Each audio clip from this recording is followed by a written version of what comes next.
আমাদের ফরিদপুর দৌলতদিয়া ফেরিঘাটে একটা বাসের মধ্যে 40 থেকে 45 জন যাত্রী ছিল, 50 জনের মতো যাত্রী। সেই যাত্রী সহ বাসটা ফেরিতে উঠতে গিয়ে একবারে পদ্মার মধ্যে পড়ে গেল।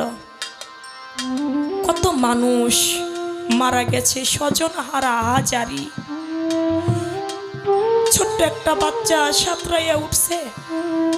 সাংবাদিকরা জিজ্ঞেস করে, তুমি এতটুকু একটা মানুষ তুমি কেমনে উঠে আসলা? বলে, আমার জননী মা,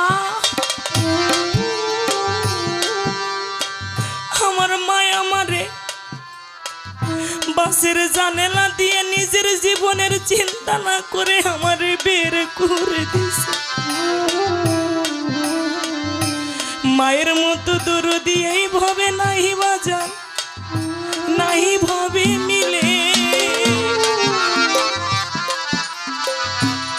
কয় আমার মা নিজের জীবনের চিন্তা না কইরা আমারে জানালা দিয়া বের কইরা দিছে। আমি ভাবছি আমার মাও বের হয়ে আসবে, কিন্তু আমার মাই তো আসলো না, আমার মায়েরে তো দেখি না। যেই সন্তানের জগতে মা হারায় সে জানে এই মা হারাইলে কেমন লাগে। যার হারায় সেই তো বুঝে, তাই বলেছে তোর সন্তানে তো